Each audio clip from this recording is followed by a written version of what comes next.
We have a special guest presenting this morning. Her name is Allison Finn. She's an iPad artist. We took a look at her work probably 2 weeks ago in the Waging Peace catalog, all right? And she's here to present to us about how to generate your own ideas for art, how to use different materials like an iPad. And I just told you Mr. Schubert just purchased for our iPads in the art room Art Studio, which is the iPad app that Miss Finn uses. So give her a big welcome. Good morning. Good morning. Nice to meet you guys.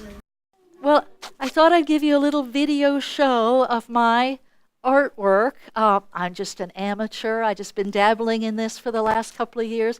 Really, really like my iPad for art a lot. Do you guys have tablets? Yeah. Well, I just love it. It's just so much fun. I particularly like the fact that I don't have to have any equipment except for the iPad. You know, you can be an artist without having to have a lot of watercolors and oils and brushes and stuff that you carry around. So, well, I thought what I would do is just show you a few of the things that I've been doing recently. And then I thought I'd talk a little bit about apps and how to use apps. And you guys have been using mostly Drawing Pad, is that right, for your tablets? Yeah? Well, I thought Drawing Pad was very neat, but seems to me that there are a few apps, well, in fact, there are a lot of apps that are a little bit more complicated than Drawing Pad, and they have a few tricks to them that I think are useful. So I thought I would talk a little bit about that. Then I thought I'd show you a short video clip of a guy who does really good art. I mean, like, I'm embarrassed to even talk about myself in the same sentence as this guy, because he's a real artist. And I think you'll see that it's really possible, even with an iPad, to do really, really impressive art. And then I thought I'd end up with a few ideas on how to find subject matter for your drawings if you're interested in drawing. Here we go. Here's what I thought I'd start out with. I got my iPad as soon as they first became available, which I think is just about, oh, yes? How do you make that detailed of art? Because it's just so detailed and colorful. Well, you know, in some ways, this is really not that detailed. All this is like the kind of squiggle you might be making on the edge of your notepad in class when the teacher's getting a little bit boring, you know? Like, I've been in a lot of meetings in my working life, and what I've often liked to do, I just start out with a spiral, just do the spiral, do some leaves around the spiral, some petals, and then basically I just went pop, pop, pop, and filled them all in with color. So it wasn't all that complicated. Did you have a question also?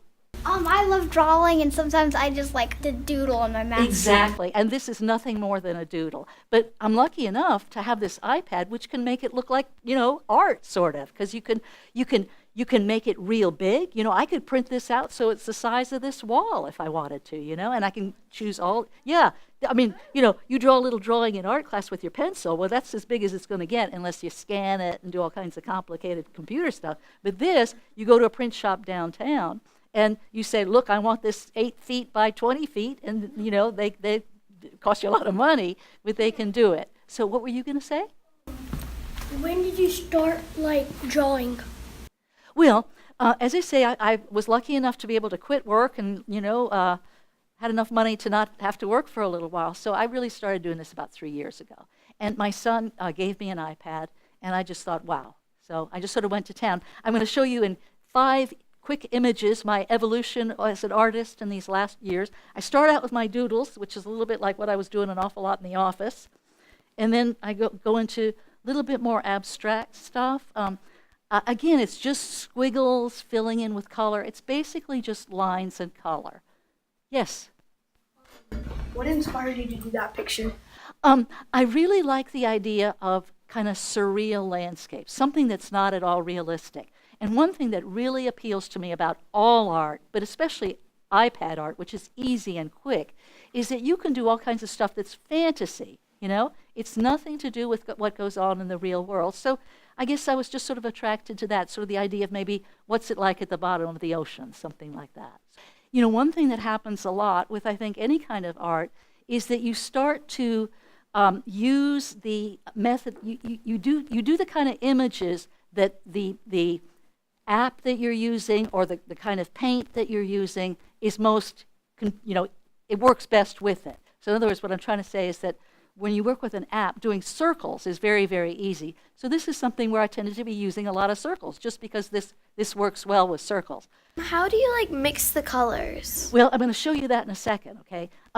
I have, there are a couple of ways of doing it. It's with light and shadow. If you look at that purple, you got lighter purple and you got darker purple. And all that is adding white or adding darkness.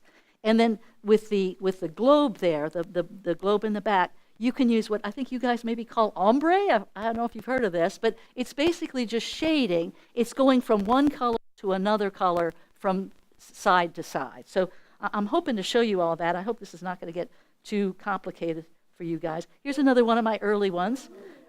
Again, I'm using circles because circles are easy to do. I guess I sort of had the idea, I decided to call this New York City. And, you know, I find that you just start doing this thing, this kind of thing. You're sort of playing with colors, you're just, and then suddenly something emerges as what the picture is actually about. I mean, I didn't start out saying, oh, I'm going to do New York City on the globe. You know, it's something I thought of later that I could call this. So, moving right along, I decided to get a little bit more into animals, because animals are fun. And they're here again. Drawing is fantasy. You know, like penguins don't lay Easter eggs, right? But here, you could put this in your picture, and you sort of think, oh, that's kind of funny, you know. So I had my animal, like Picasso. You guys have heard of Picasso, right? Picasso had his blue period, right, where everything was blue in his pictures. Well, I had my animal period here. See, so here we go. Here's another animal. Maybe you guys have seen something like this locally, huh? In the park. What were you going to say? That looks like a chameleon mixed with an alligator. You know, I've heard that comment before, that, again, it's not realistic, but this is the fun thing about pictures, yeah? The arms look like it has like skinny muscles. You know, when I think about what an alligator really looks like, I'm sure they don't have anything like that, but just take it to town. It was kind of fun doing the arm, the hand in the water too, you know, doing little reflections of the water. So, you know, again, it's like you get started on something like this and things just pop into your head of what you can do with it. None of this is planned except for the fact that I was going to do an alligator. So, yeah. For this one, did you use the stylus or the Apple Pen? I use the stylus for pretty much everything, to tell you the truth. It's only when I'm really ambitious about, you know, doing a dot in somebody's eyeball or something like that I start to use that. These $6, $8 things are, you know, very, very easy to use. So here's another animal picture. Yes. My little joke here is how the lady's hair looks like her dog. Yeah, yeah. And here's a escaping. Yep, pretty scary there. Yes, see, it's open. Uh-oh. Well, I don't know, but it's going to be trouble for somebody, right? Yes, yeah. That looks real, like the person in the round and the chairs and stuff. I don't know if you guys are in waves. this classroom very much, but have you noticed that picture over there, that Japanese print? Well, I just stole it for my picture. That's what I was going to say. Yes. What this is, it's a photograph of somebody's pool, right, with the deck chairs. And then on top of that, I put this famous Japanese wave. And then, as my little joke, I have the woman on the inner tube here who's like, you know, that's not usually what you see when you're swimming in the pool in the backyard, right? So that was my joke. It was like, whatever. Well, you know, to tell you the truth, this is another thing that was just an afterthought. I had the picture of the woman, and I was thinking, what am I going to do with this? You know, so finally I put her in the pool, I put her with the wave, I put her with the inner tube, and she maybe is not as scared as a real person might be if that was happening to her. So here are some guys. Oh my gosh, he has spaghetti in his hair. Yes, exactly. Yeah, that was, you know, it's hard. It is hard to think of good ideas. And this, again, just sort of came to me. I'm drawing their spaghetti. I'm thinking, how can I make this more humorous? And I just decided to put make their hair spaghetti, too. Well, here's one that's a little bit more serious, I guess. I thought I was getting a little bit better and making things a little bit less cartoonish. And you see, you use the shading, the light and the dark, to give it the idea of a shape, right? And I was actually quite pleased with her. I thought her cheek really looked like a round cheek. Yeah, it does. So, yeah. So I was quite pleased with this one. This lady maybe not so much, but anyway, you know, with all this stuff, you just sort of keep trying, and you hope that at the end of the day, you're going to have some sort of success with it. Oh, the man. Well, here's the man here. He's a little sleepy. I don't know. Maybe, you know, I think one thing that tends to happen when you use a tablet is that you end up with a lot of straight lines, which is maybe not, it has the effect of making things look cartoonish. Like if you look at his hairline, right? Nobody has a hairline like that. So I don't know. I guess at a certain point you've got to decide what your style is and what you're happy with. You know, as kind of a new artist, I've been saying to myself, darn it, all those famous artists in the past, they had these wonderful costumes that people would wear, like, you know, the women 100 years ago who had huge hats and big dresses. I thought, oh, darn. And wigs that are bigger than their heads. Exactly, like George, like Marie Antoinette or something, huge wig. Well, I finally realized, duh, what is the most typical thing that we have in our world today? It's that everybody's on their phone. So I got a whole series. I'm sure there are other people who've done this, but I got a whole series of stuff about phones. And this maybe needs a little bit more work. She's kind of bleached out, but I thought the idea of somebody taking a picture of themselves with their hamburger. So I thought I would show you guys a little bit about this app that I've been using. So anyway, we were talking a minute ago about Drawing Pad, which I had a look at. I thought was really neat. It has all the basic stuff that you need. Like, obviously, things like when you're drawing a line, right? You want to have, I mean, obviously, just like Drawing Pad, you have a line.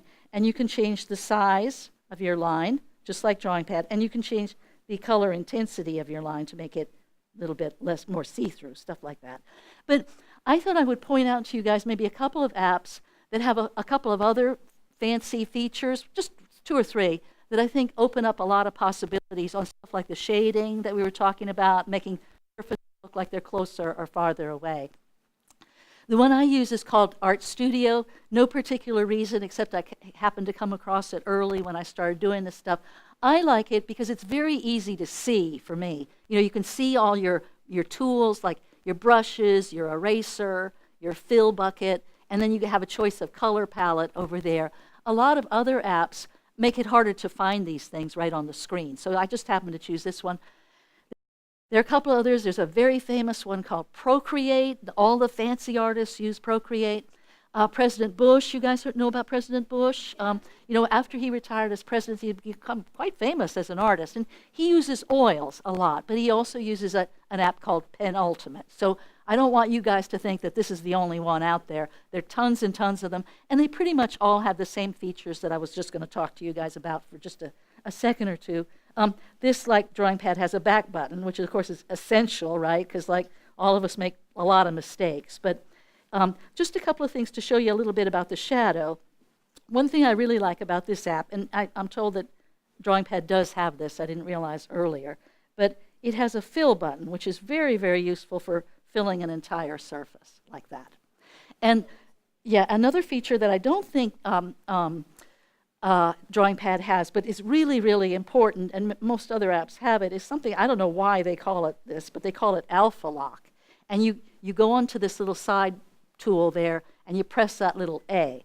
And what that allows you to do is to create shadows, or to create shading is probably the right word, in your drawing, which you can do without the shading bleeding over into the back of the image. For example, like if you're going to shade this without the Alpha Lock, you're going to have kind of a mess on your hands because suddenly it's going to go like this, you know. Like that's not going to be of any use, you know, that's not helpful.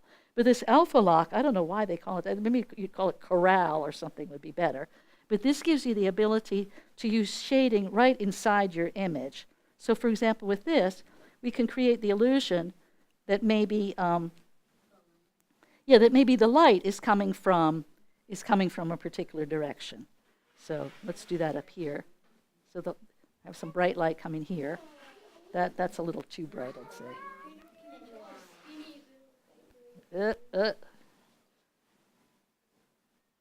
Maybe let's make it a little bit more subtle than that. There we go. There's some light there. And then if you want to if you want to make it a little bit more intense, you can maybe do something like that. And at the same time, you can make your you can do the same thing with a darker shade, of course, as well. So you suddenly, you maybe would do something like this. So you have the impression that maybe this is. I'm trying to be a little bit more subtle for you guys here. Go back and forth on this thing. Something like that. And then just let's make this a little bit more sophisticated. Let's say that this is an apple, okay? So, and this again is something that you can, I think, fairly easily do in drawing pad. So let's juice it up a bit. Oh, sorry. Oh, I still got my alpha lock on. That's the problem here. Okay. So that makes it a little bit more realistic as an apple. We talked about the fill. We talked about the alpha lock. And another thing that's very useful in these slightly more complicated apps is that you have something called layers, so that everything that you do in your image can be on different, it's like having a plate on top of another plate on top of another plate, and you can see through them all so that all of them are shown at the same time. But this has numerous advantages. For me, I like using layers a lot because sometimes I'm very proud of what I've accomplished so far, and I'm scared to take the next step. You know, I'm going to ruin the whole thing. But if I put it in another layer, I can easily completely eliminate that layer if I go wrong. Now, another thing that's good about a layer is that it gives you the ability to have flexibility about what your next step is going to be. So what I mean by that is, for example, let's suppose that there is a bug attacking this apple, okay? Yep, let's get a bug here. We could have a worm, we could have all kinds of stuff. This is a really awful bug. It's a backworm. It's a bug.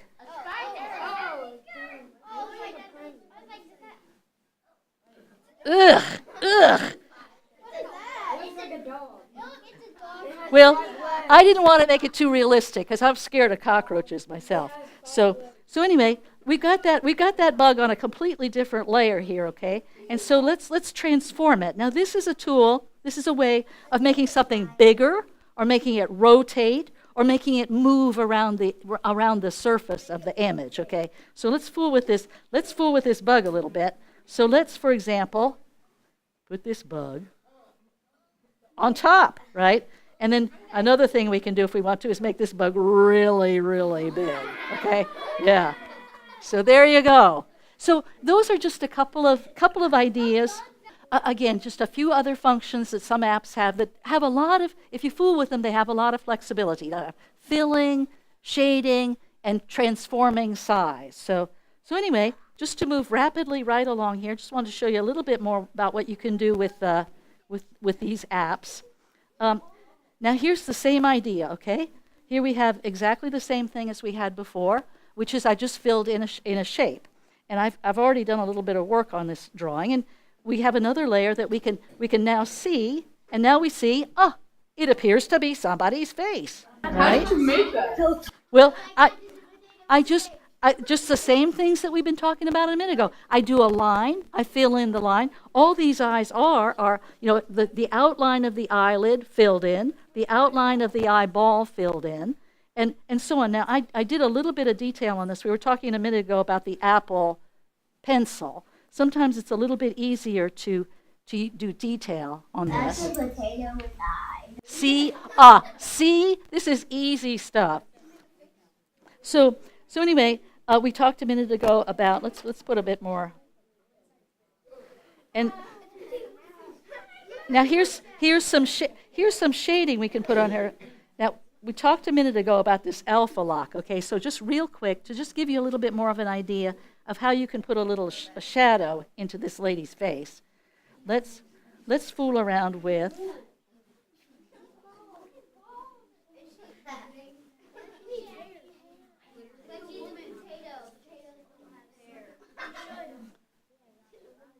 so maybe we just make a little bit more realistic.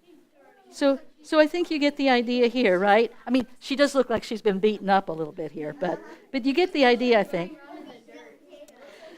Just one final thing I wanted to show you guys about these apps. I'm a big fan of these more complicated apps. Is one thing that's also very, very convenient is that you can transform stuff. Like, for example, suppose you decide that this lady's eye is not a good shape. So let's just choose out her eye, and let's decide to transform it. So, da-da, da-da, ah! So, yeah, so you can see, you can do all kinds of stuff like that. Well, that's not really so good. So that's another thing. If you got to get really complicated here, and maybe you guys can. I don't know if this is going to interest you guys, but another thing you can do with these transform things is suppose I don't like her nose. Suppose I want her nose to be a lot bigger than this, right? Let's make her nose like this. Yes. So what I can do is I will just shade her nose. Let's go to her nose here, and let's see if I can. Yes, let's make her nose bigger.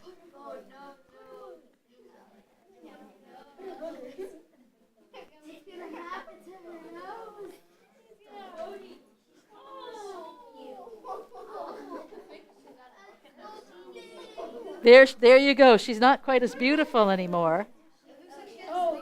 So that was accomplished again with just using this so-called select tool, which allows you to make a line through the drawing, and you can fill it up any way you like. Suppose you just had it with this lady. Let's just get rid of her completely. No, don't kill her. And you see, the reason that's so strange, and it's like a question of where the mask is. See, that you could go like this. See? You could move this down like this, right? There are all kinds of things you can do depending on what layer you use. So that gives you a lot of flexibility in moving around with your stuff. She has headphones on now. So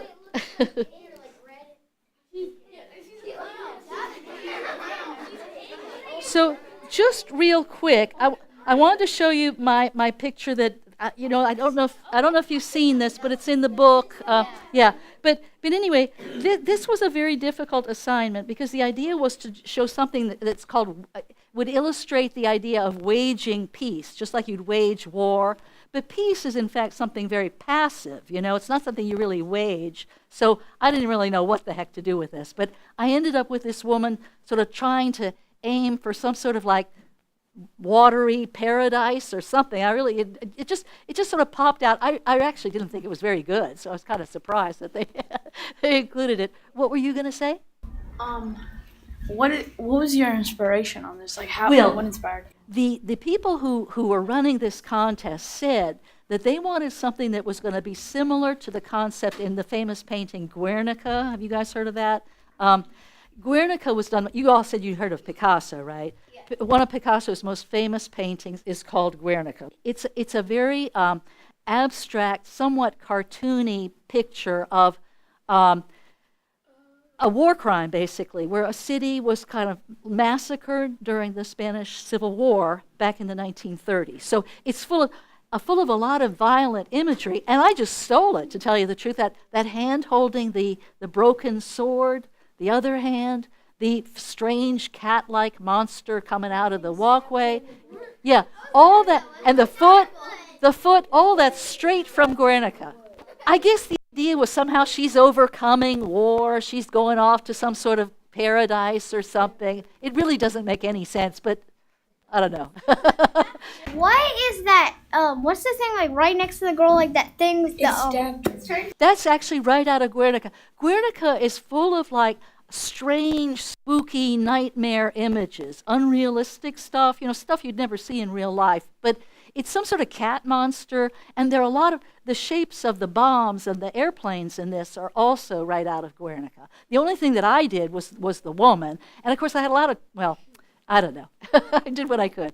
Why did you include all these details like a foot and the hand and the monsters? Well, I guess because the people running the contest wanted something that was going to be similar to Guernica. So I thought, why not stick some Guernica in there? And I guess also, I wanted the image to be kind of complex. I didn't want just one thing, like the lady with the dog. And frankly, I don't know. I just thought, contest, what, I'll enter. And it just popped in my head. So, yes?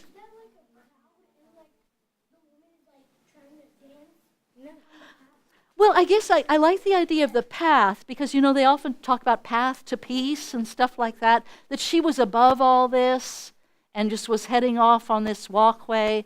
I don't know. There's no real sense to it, to tell you the truth. I think with a lot of art, certainly what I do, you just sit down and you just spend X amount of time with it, and these things suddenly emerge. It's sort of like you're channeling something. It just comes to you for some reason. So, but anyway, I just wanted to show you guys real briefly that I did a lot of layers in this thing. The background is all layers. See, it's like shading from blue to red, which I thought was a nice contrast for a war painting.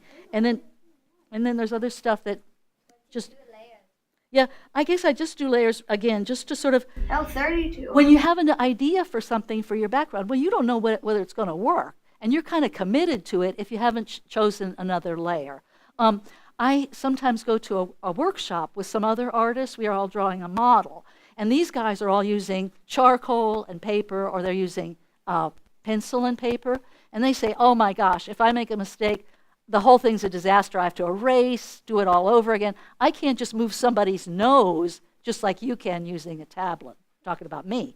So I guess layers are a form of protection, and also it gives you a lot more flexibility, as we were talking about, with size and stuff like that.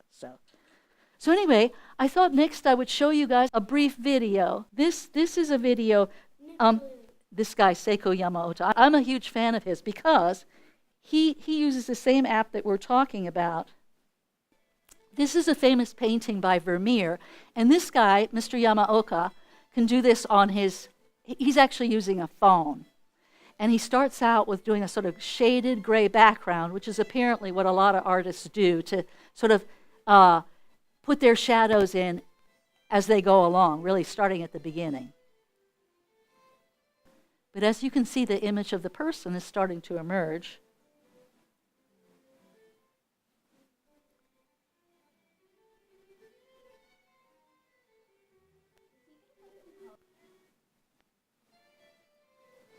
So he's just tapping around. He's mostly using the same brush, which is the spray paint can, and he's using mostly sort of brown shades for the flesh tones. But it's really remarkable to me, just by using lighter and darker colors, he's giving us a real distinct shape.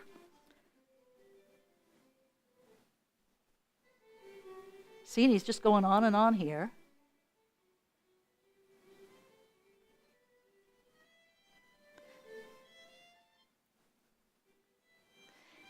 It's really only at the end that he starts putting in color. Like, I'm told by people who are like real artists that the way to go with a painting, for the most part, is to start out with the most fuzzy stuff first. And then you get into more and more detail as you go along, more and more distinct lines.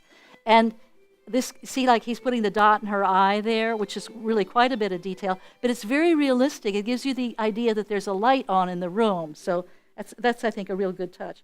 And it's only at the very end that he starts to put in color. See, like, if you look at, artworks in museums and you look at people's skin tones, they've often got all kinds of like pink and green and blue in their faces. And this is what this artist is doing. He's using a whole bunch of colors for the flesh tones. And then he ends up with the most distinct blue. Yeah, and you can see that his style and what he's accomplishing is, and see all that detail in the eye there? You can see the shadow of the eyelid. And, well, you'll see at the end, this took him 5 hours to do this. Yeah, so it's, of course, very, very speeded up. So there's a completely different style. And you guys, if you pursue any kind of art, you'll find your own style, I wish I had his style, as a matter of fact. So there you go. Well, I thought I'd show you guys some ideas on what to do in the way, if you're looking for things to draw. I go to this workshop where they're actually real models, real people, who sit down and, they sit there for 2 or 3 hours and we try and draw them. So here's my rendition of this lady. Fairly cartoonish, but I thought not too bad. Here's some guys I saw in the neighborhood. I live right near your school. The jail has people who come out from the jail and trim the grass, and they do have to wear these striped uniforms. But yeah, so I thought that was kind of neat. I mean, these are not what the actual guys looked like, but I thought it was kind of a fun thing. But this is actually a photo of a house around the corner from me. So now this is from a photo I saw in a newspaper. This was a bunch of European politicians who are worried about something, but I thought it was such a great image that I decided. So that's another idea. If you see photos, copying photos, here's one of my own photos, not a very good photo. So I said to myself, I will turn this into a work of art. See, the lady's very backlit. You can't see her face. So I made this part of my cell phone series. So there you go. Here's another one of my bad pictures, but I was so disappointed because this could have been a great picture if it had been in focus. You know, the man smoking in the background, the kid on the bike. So I made it into a drawing too. So yeah, so there you go. And then again, photos are a really good. This is Obama. This is a photo of Obama. Now I'm told that if you want to train as an artist, you really should start out with black and white because it's easier to do black and white than color. So here's my Obama. Well, the hand definitely could use work, but you know, you start out with the vague stuff, right? Like these lines here, and then you get into the more detail, like here. So that's supposedly the way you do it. Here, real quick, are just a couple of artists I like. This guy is called Ingres, I-N-G-R-S. He's a guy who painted a couple of hundred years ago. And here's my imitation of Ingres. And then just a couple others real quick. Botticelli, Italian guy. See, his stuff should be easy to do because he uses a lot of straight lines. It's a little bit like a cartoon. And then moving right along, here's another guy, Thomas Hart Benton, American artist. I really like his stuff. I don't know what it is, but there's something. So he captures the reality of the time when he was living, and that's what I'm trying to do with my cell phone stuff. You know, that's what you see these days. You know, and this is a jazz artist, and you know he lived in kind of that era when there were a lot of jazz clubs.